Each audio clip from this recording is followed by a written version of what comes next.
Bien, para la reconstrucción de un frente de onda existen dos grandes métodos que se pueden dividir en método zonal y método modal.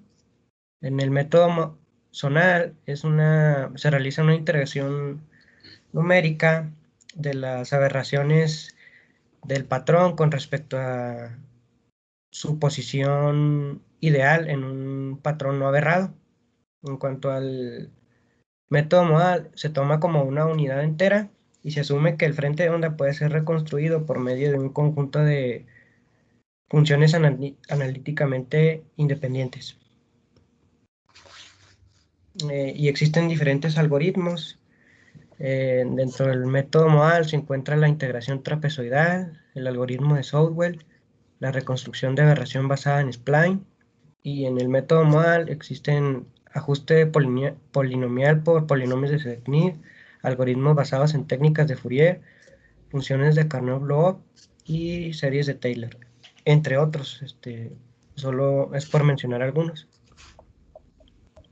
Bueno, en el algoritmo recursivo de Southwell se tiene un patrón cuadrado en la figura 1, donde en la ecuación 1a y en la ecuación 1b, S representa las pendientes con respecto a su punto ideal, y por medio de estas ecuaciones se puede obtener el frente de onda. Entonces existe la solución matricial con un método iterativo, donde S es un vector columna con las mediciones de las aberraciones transversales, W es un vector columna del frente de onda desconocido, C y E son matrices dispersas rectangulares. A través de un tratamiento matemático por medio de matrices ortogonales, eh, se obtiene la ecuación 7, que es con la que se obtiene el frente de onda. En nuestro caso, no tenemos un patrón clásico cuadrado, sino tenemos un patrón helicoidal, el cual únicamente coincide en distancias iguales entre puntos en las direcciones radiales.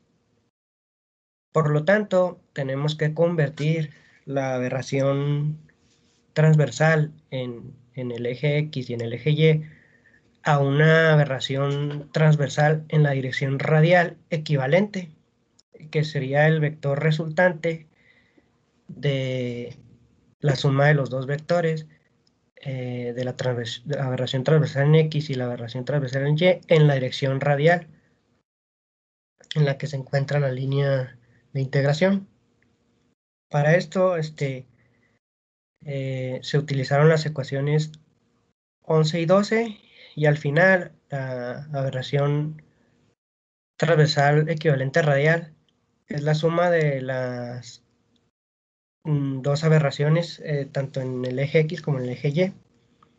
Cabe destacar que la ecuación 11 y 12 va a cambiar la función coseno y seno dependiendo del cuadrante en el plano cartesiano en el que se encuentre la línea de integración radial. Finalmente, trasladándolo a nuestro caso particular, se obtiene la siguiente ecuación matricial, donde en vez de tener las aberraciones en X y en Y separadas, se obtiene una aberración transversal radial equivalente.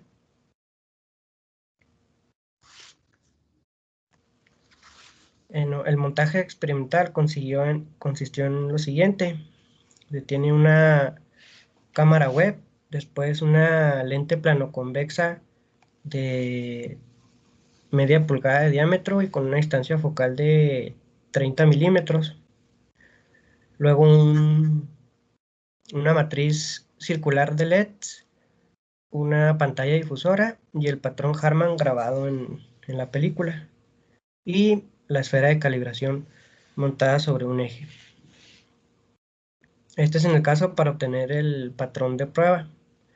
Para obtener el patrón de referencia, únicamente se desmontó lo que es la esfera de calibración y se colocó el patrón Harman escalado al tamaño obtenido por el Harmanograma y es retroiluminado por una fuente de luz LED.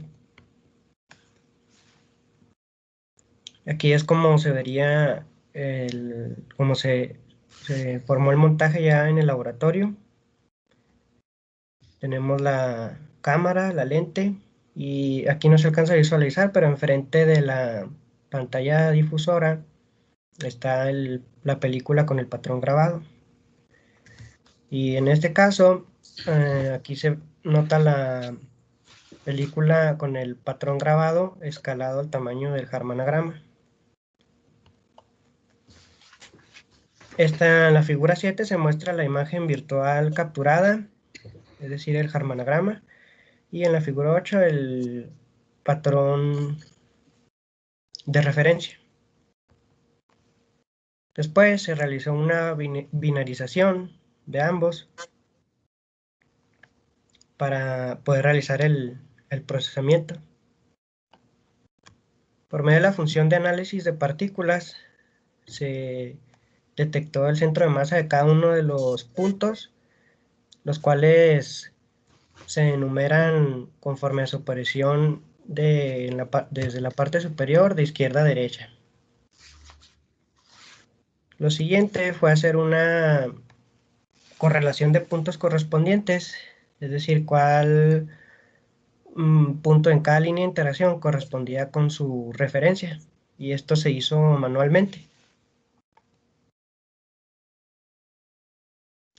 Cuando ya se encuentran las coordenadas, lo que hay que hacer es a cada uno de los puntos se le resta el centroide de cada una de sus respectivas imágenes para que ambas tengan el mismo origen, porque tanto la esfera como la película con el patrón de referencia pues no se colocaron en la misma posición cuando se realizaron sus pruebas, sus capturas. Bueno, como resultados, en esta figura 15 muestro la forma del frente de onda producido por la esfera de calibración en la línea de integración 1 con respecto a un frente de onda plano, que es el patrón de referencia, que se formaría con un espejo, si fuera un espejo plano en vez de un espejo convexo. Y aquí en la figura 15 se muestra el frente de onda discreto, es decir, en cada punto se encontró el frente de onda y eh, en la figura B y C son las vistas en X y Y C y Y Z. Después se realizó una interpolación bidimensional lineal por medio de la función de interpolación 2D de datos esparcidos de LabVIEW y se encontró esta reconstrucción. Sin embargo, aquí tiene un pequeño error porque a la hora de hacer eh, el mesh grid no puedo restringir a que en la parte de en medio no haga la interpolación, ya que la parte en medio corresponde a la reconstrucción por otro método. Entonces, la parte central está interpolando, pero no representa la esfera de calibración. Bueno, aquí hay que abordar algunas consideraciones. Al usar una lente externa en la cámara, es necesario realizar un proceso de calibración, lo cual implica que no se corrijan completamente las aberraciones que la lente utilizada pueda contener. Eh, mm, También no se puede saber cuáles son las aberraciones que dominan en este frente de onda por medio de este método de software. Debido a que se usó una película a blanco y negro para grabar el patrón que no era de alto contraste está sujeto a ruidos en la vinilización. Aquí en la figura 18 voy a proyectar un video de lo que tuve que hacer es utilizar un dimmer para atenuar la intensidad de, de la luz y así poder tener una mejor captura. Pero como se pueden ver, no es un patrón completamente binario, sino se trasluce porque es una película que no es de alto contraste. La reconstrucción del frente de onda está influenciada por la calidad de los datos en el Harmanograma. Es decir, si tú no obtienes una nube de puntos, perdón, un patrón de puntos mm, que se puedan binarizar bien, tu información está sujeta a ese tipo de errores.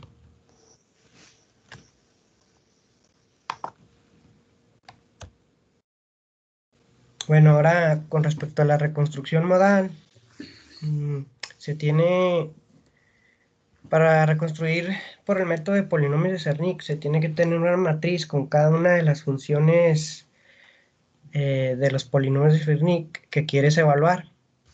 Sin embargo, en los polinomios de Cernic están ordenados por grado radial y grado azimutal, como se muestra aquí en la pirámide. Tiene sus subíndices ordenados. Y los polinomios, por decir, el índice J, 3, orden N2, frecuencia menos 2, representa el astigmatismo. Las operaciones entre matrices para realizar la construcción en términos de polinomios de Cernic está dada por la ecuación 16, donde S son las aberraciones ordenadas según el orden en el arreglo cuadrado que coinciden con la matriz E. Es decir,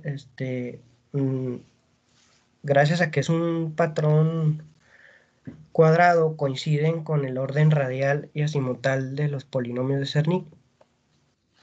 En mi caso, al tratarse de un arreglo helicoidal, el problema que existe es cómo hacer que cada aberración radial coincida con el orden del subíndice J en los polinomios de Cernic de la matriz E. Entonces, no he podido obtener resultados coherentes con esta técnica debido a ese problema que tengo.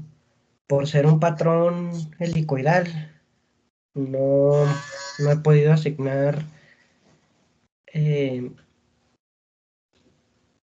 una matriz que corresponda con una matriz de funciones de Cerny que coincida con el orden de los puntos en el patrón helicoidal.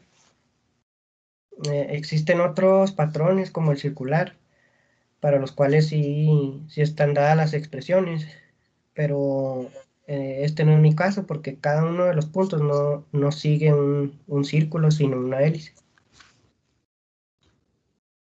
Como trabajo futuro, debido al riesgo de no aceptación por el uso de una cámara web y una lente plano-convexa para capturar el harmanograma, se pretende modificar el arreglo utilizando un aditamento especial para la lente Edmund 6293-2, montando un esquema muy similar, solo que ahora se va a utilizar película de alto contraste y pues esta lente que es una lente telecéntrica libre de aberraciones con la cual se puede medir, bueno, más bien con las aberraciones al mínimo que sí se puede hacer realizar mediciones precisas. Bueno, actividades por realizar. Me falta hacer los experimentos y la obtención de datos con las modificaciones a la técnica de Mendoza que fueron mencionadas en el comité anterior. Luego realizar la reconstrucción y análisis de resultados en esfera de calibración, el método de Mendoza, la validación de los datos de la técnica de Mendoza, modificaciones al arreglo experimental Harman, experimentos y análisis de resultados con modificaciones a la técnica de Harman, validación de datos con la técnica de Harman, y se tiene planeado realizar una estancia en el CIO, en el laboratorio del doctor Malacara, Después, reconstrucción de frente de onda por el método de Harman, método modal con polimerasa de Segni. Luego pasar a pruebas en voluntarios y análisis de la reconstrucción en córneas en vivo. Estas están sujetas, la estancia en el CIO está sujeta a que el semáforo de la pandemia está en verde en ambas ciudades de las instituciones y las pruebas en voluntarios están sujetas a permisos sanitarios, eh, ya que involucra pues un trabajo con personas. Eh, el calendario para cada una de las actividades. Marco en verde en el caso de que yo pueda disponer del material del laboratorio y trabajar desde casa. Lo cual las actividades 10 las marco en rojo, que ya estaría justo en el límite de cuando se termina mi periodo de CONACYT. Y en el dado caso de que no pueda yo disponer del material de laboratorio y trabajar desde mi casa, pues se recorrería por